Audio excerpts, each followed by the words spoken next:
From the tale of a Revolutionary War widow, who one man says still occupies a Massachusetts lighthouse, to the return of a Vermont farmer, whose last will and testament was not carried out, here is a collection of ghostly tales from the 6 states of New England.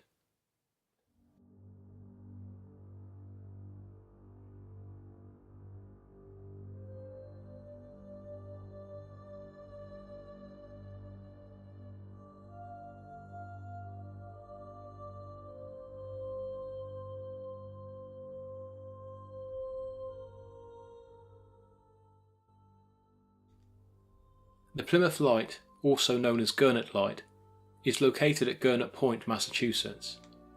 Unlike many lighthouses in New England, Gurnet Light is not well known for its hauntings.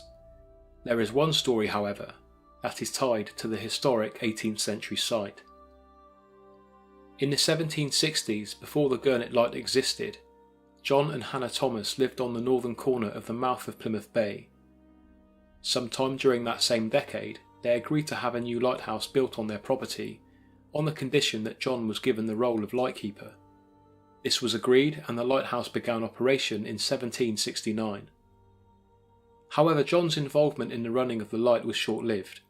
He joined the Revolutionary War in the decade following, and all responsibilities for keeping the lighthouse functional passed over to his wife in 1776. John died of smallpox while at war, and Hannah, said to be dedicated to her post, held the role until her death 14 years later. She was the first female lighthouse keeper in the US, but she served before the inception of the Federal Lighthouse Service, so is not always officially recognised as such. When fire destroyed the lighthouse in 1801, it was rebuilt and a second tower was added. Both towers were rebuilt again in 1842, and in 1924 the northeast tower was decommissioned when it was decided that 2 lights were not needed. It was later dismantled. The remaining south tower, known now as Plymouth Light or Gurnet Light, was moved 140 feet or 43 metres to the north in 1998 after the cliff began to erode. Sometime in the 1990s, well-known lighthouse photographers Bob and Sandra Shanklin stayed the night at the old lightkeeper's dwelling. Bob Shanklin was known to be a pragmatic man and sceptical when it came to things of a paranormal nature, but during that night he awoke to see a slow-moving, glowing formation in the corner of his eye. He slowly turned his head to see the head and shoulders of a young woman, apparently floating a few inches above his sleeping wife. The apparition, according to Bob, had long parted hair and a colonial-style garment around her neck.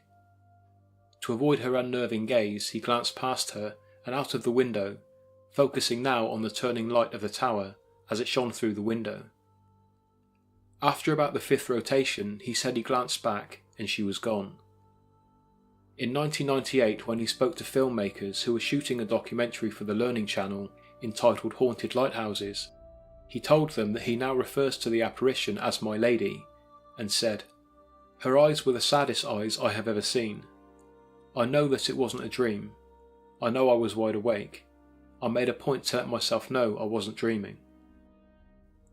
Could this apparition have been, as many have suggested, the spiritual remnants of Hannah Thomas, still suffering the loss of her husband John?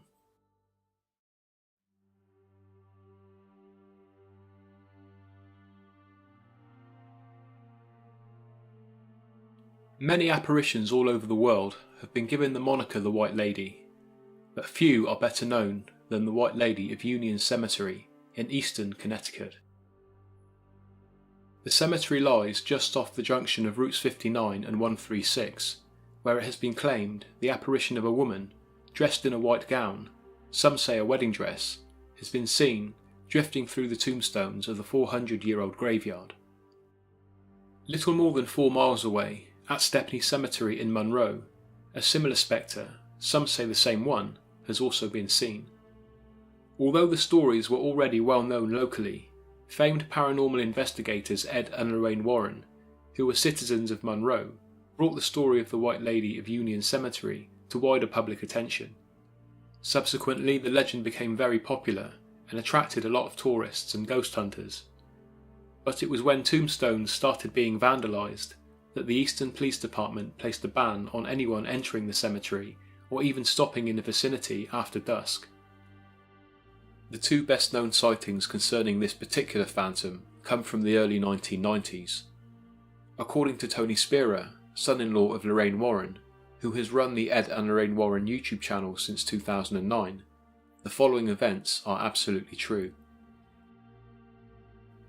Late one night in 1990, a man named Rod, who had just finished a 4 to 12 shift at Home Depot in Bridgeport, was approaching Union Cemetery en route to Monroe in his pickup truck.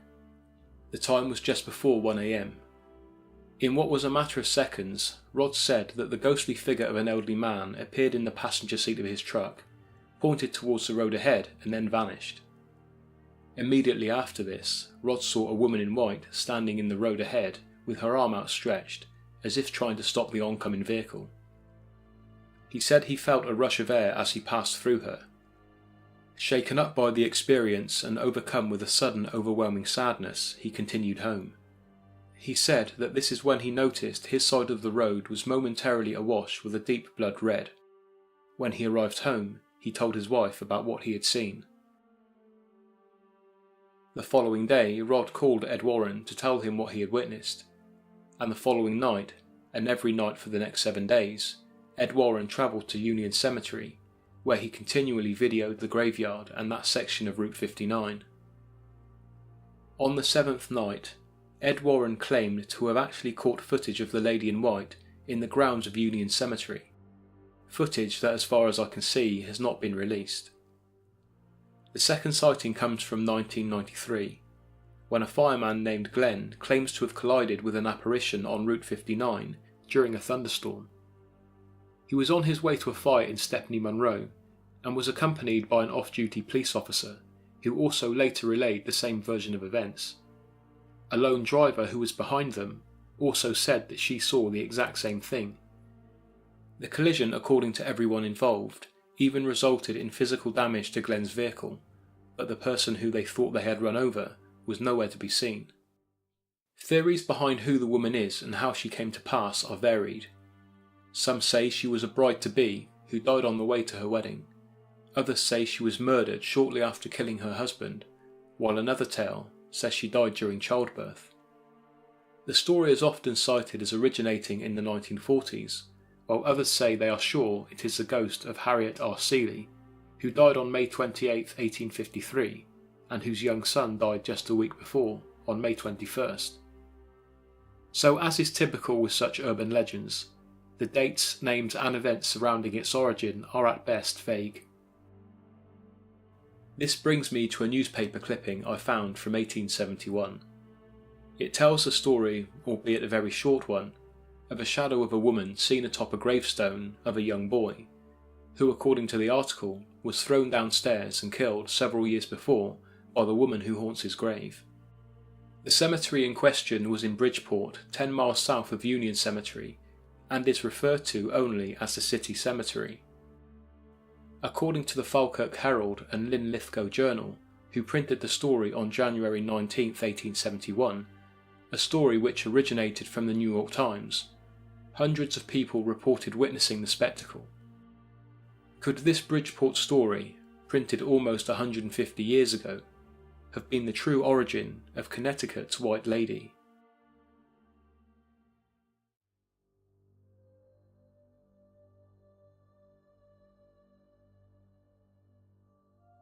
Now, I should probably warn you that this next story, regardless of whether the supernatural aspect is genuine or not, is a particularly sad one. We begin in Boston in March of 1976. A young mother named Eileen Campbell had grown tired of the changing face of the city. She said that, at the time, Boston had become an unlivable, intimidating place. Both unemployment and crime were high, and it wasn't somewhere she wanted to raise her two very young children. Her husband, who remains unnamed in this story, had been searching for a new home for the family, and one day, while in eastern Maine, he believed he had found it. He called Eileen from the shore of the Denny River in the town of Dennysville to tell her the news. Eileen gathered the children, got into their 1968 Chevy, and drove to eastern Maine. The 200-year-old house, which stood on 5 acres of land, was everything the family had wished for, but as Eileen ventured up the stairs and into a small back room, the warm feeling she had felt from the rest of the house was gone. So overwhelming was the feeling that she was stopped in her tracks at the threshold.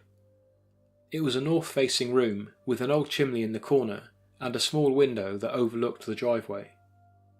Because the couple had been so taken by the rest of the house and were on the verge of buying, Eileen tried to ignore her aversion to the cold back room. They soon purchased the house and moved in. By August of 1976 there was a new addition to the family, a baby girl they named Jacqueline. Eileen had no intention of moving any of her children into the room upstairs. She didn't even want to move them into their intended room next to it, because all that separated that room from the cold, foreboding room was a small hatch-like door, held shut by an old-fashioned rusty latch. When Eileen spoke to her husband about her unexplained fear of the room, he disregarded her concerns, saying that she had watched too much television and was letting her imagination run wild. She listened, and with a great deal of trepidation, Eileen moved the children into the room next to the cold, unfriendly space. It was then that Eileen noticed a strange reoccurrence. On some mornings she would find the latch of the door unhooked. She knew that the latch was too high for any of the children to reach, and her husband swore he hadn't touched it. But according to Eileen, this happened on most mornings.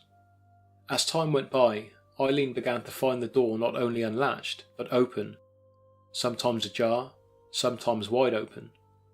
This was when the nightmares began, a reoccurring one in which Eileen found herself holding a limp child in her arms. When she looked down, she saw that it was one of her own, and knew that the child was dead.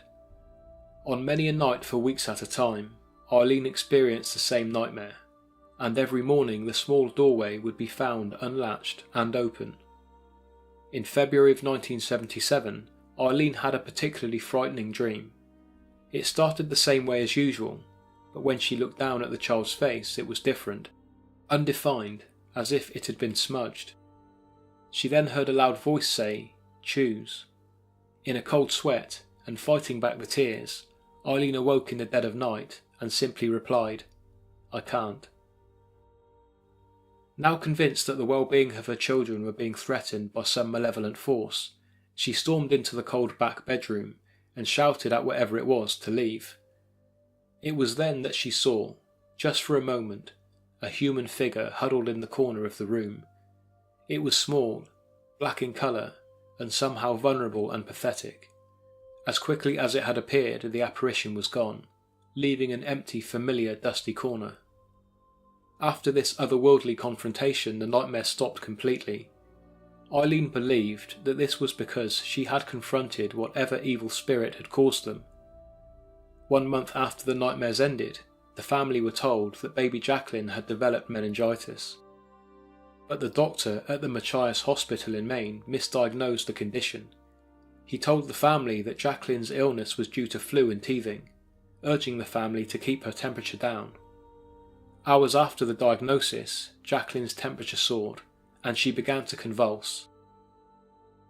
Eileen rushed her back to the hospital, where she was airlifted to a paediatric intensive care unit in Portland, but it was too late. By the end of that day in 1977, Eileen Campbell was holding her dead child.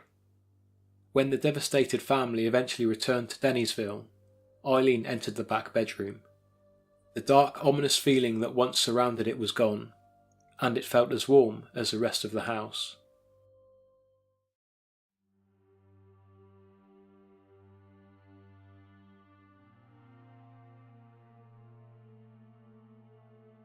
According to one Rhode Island legend, there was once a successful merchant sailor by the name of Japheth Wedderburn, who lived in a mansion on the shores of Narragansett Bay. He amassed a fortune over the years and built the mansion in 1830, but his only company was a servant named Holy Craddock, who cared for the 4-story mansion during Captain Wedderburn's long excursions at sea. On returning from sea one day, Wedderburn was not alone. He had met a young woman on his travels, married and brought her home with him. Her name was Donna Mercedes, a petite woman who is said to have often dressed in a black lace mantilla. Donna's country of origin is unclear, and has been reported as both Barbados and Spain. She was said to be unhappy in her new home. Unable to speak English, she kept herself to herself and rarely ventured out. Her new husband was due to return to sea again soon, leaving Donna to wander the mansion alone, with only Holy Craddock as company. Local residents said they often saw the young woman staring out of the window across the bay, always wearing her mantilla dress and holding a tortoiseshell comb. When Captain Wedderburn eventually returned, he was met by an inconsolable wife, who missed her family and wanted desperately to return to her homeland. Wedderburn told the people of Narragansett that he would be taking his forlorn wife with him on his next voyage and returning her to her family as she'd wished. After being at sea for 2 years, he returned, telling anyone who would ask that Donna had been reunited with her family. 2 years later, Wedderburn passed away, and it was shortly after that the people of the town began to report seeing the figure of a small woman pacing back and forth in the windows of the great mansion. Some said they recognised her as Donna Mercedes, but were confused as to why she was still in Rhode Island.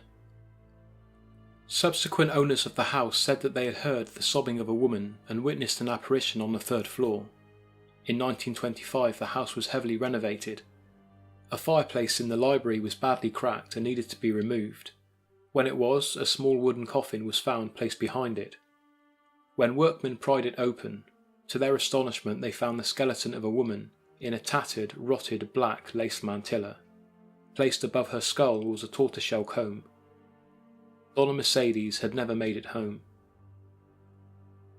How she died is still a mystery, although it's thought by many that Japheth Wedderburn had killed her, and this could be for good reason, as he was known to be an unfriendly, bad-tempered man. Another theory is that Holy Craddock had carried out the deed, out of jealousy of her boss's beautiful exotic bride. The truth went to the grave, along with the occupants of the house many years ago. Apparently so did the house itself. The building in which the events allegedly took place no longer stands. According to Thomas D'Agostino's book Haunted Rhode Island, in 2005 the remains of the old mansion could be found on Ocean Road, close to the shoreline. However, the street the house stood on has often been named as Front Street, but there is no mention of a front street in historical records, and the nearest front street now lies 40 miles north in the Rhode Island town of Lincoln. According to Volume 6 of the Historical Register of Narragansett, there was a street unofficially known to locals as Front Street in Providence as early as 1810. So in a similar vein, could Ocean Road in Narragansett have once been unofficially known as Front Street?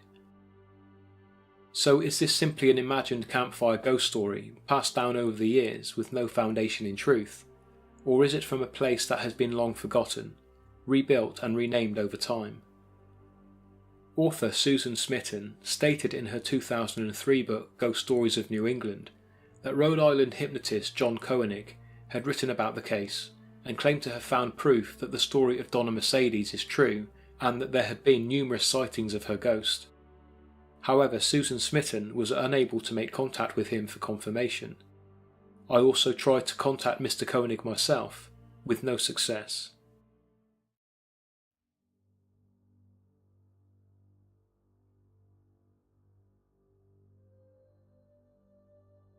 A conversation between well-known ghost hunter Hans Holzer and revered New York sculptor Elizabeth Nealon Weistrop revealed a story regarding an experience she had had a few years earlier, whilst living in Cape Cod.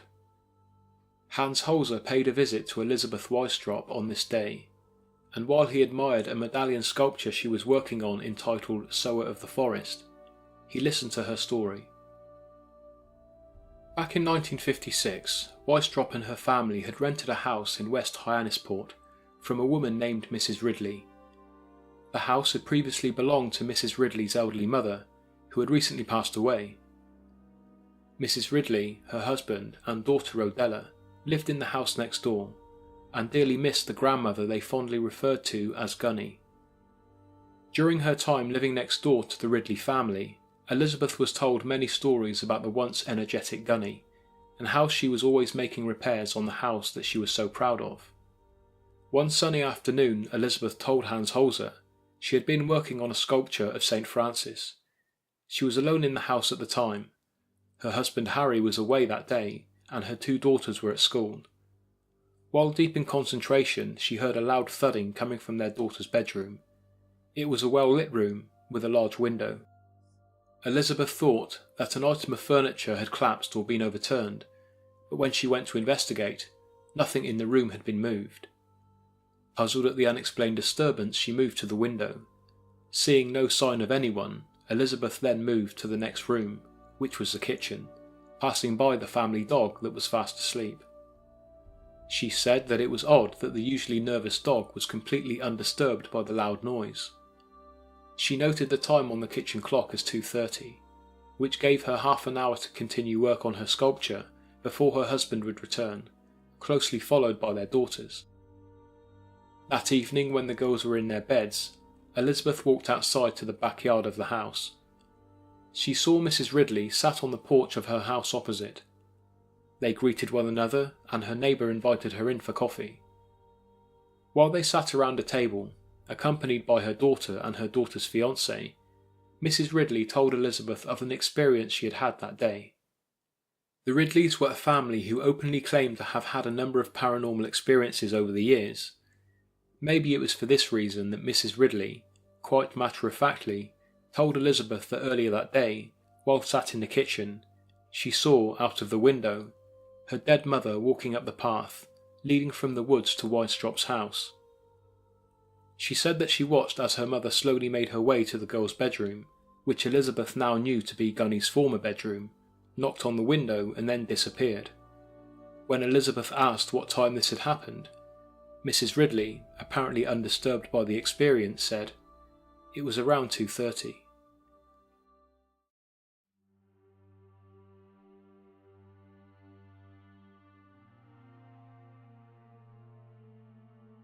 This next strange occurrence allegedly happened in the town of Pownall, situated in the southwestern corner of Vermont, close to the New York and Massachusetts borders. Back in 2000, a man named Scott Bump and his fiancée April sat in their home on Palmer Drive on Halloween night, awaiting a knock on the door from trick-or-treaters. When the first knock came, April excitedly jumped to her feet and ran to the door. She returned with a smile, happy that the local children had chosen their house. As she sat down next to Scott, she noticed the expression on his face had changed. He had a look of shock and confusion, and when asked what was wrong, he nervously told April that he didn't want to panic her, but he had just seen a man, dressed in old clothing, appear from the bedroom across the hall and then vanish. But he didn't appear from the doorway, Scott said. It was as if he had passed through the wall. He said the man wore a reddish flannel shirt and old farm-style boots. Now this wasn't the first unexplained experience Scott had ever had. Years ago, shortly after his father's death, he had seen him. He had kept the experience from April for years. He felt foolish and was sure she wouldn't believe him. But here, in the comfort of their own home, on Halloween night of all nights, he had had such an experience again. April said later that she had a suspicion about who the spectre was, but kept it to herself until a few days later, when the couple paid April's mum and dad a visit. There they flicked through photos of April's family, when suddenly Scott exclaimed that a man in one of the photos was the man he'd seen on Halloween night. It was Edgar Rathbun, April's great-grandfather, who had built the house in 1950 with the help of his grandson, April's father. Edgar Rathbun owned another property nearby, which was once a farmhouse. One day in the grounds surrounding this farmhouse, Rathbun was badly injured when he was kicked by one of his cows. Refusing to see a doctor and paying for treatment, the wound became infected, and Rathbun died of gangrene poisoning. He had told his wife that if he were to die before her, he wanted to be buried in the grounds of the farmhouse, and was very specific about who his belongings should go to. For some reason these wishes were ignored.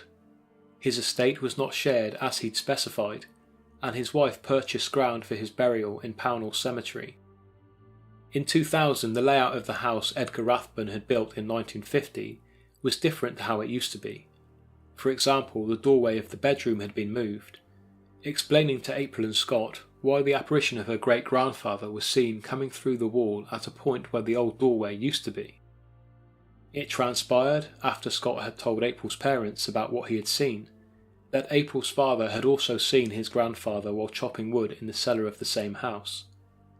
The family firmly believed that the ghost of Edgar Rathburn had not left out of frustration that his will had been ignored, and he now occasionally roamed the house that he had worked so hard to build.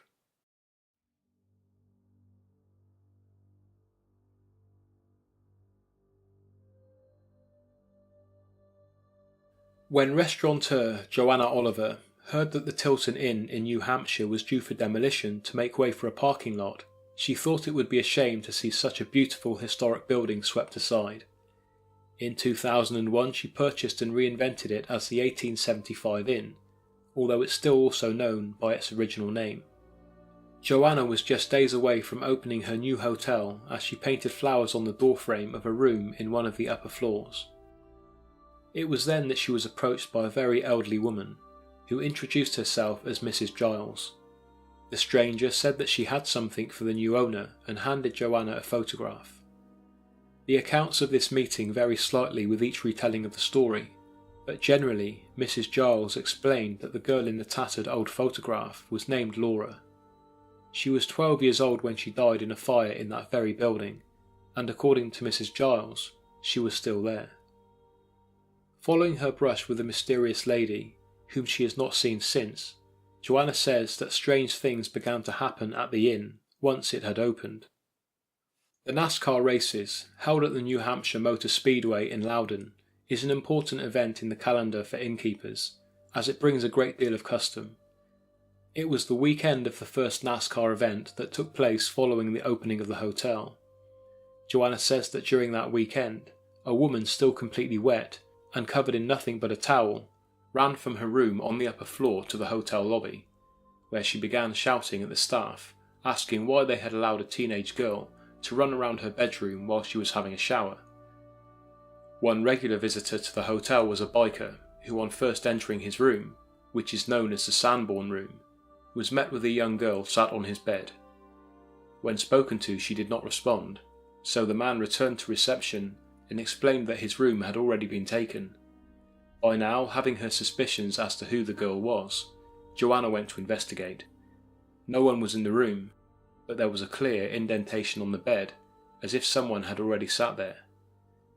Brendan Smith, who was then the assistant editor of the Weir's Times newspaper, also said that he had found his bed suddenly disturbed or unmade in the same room.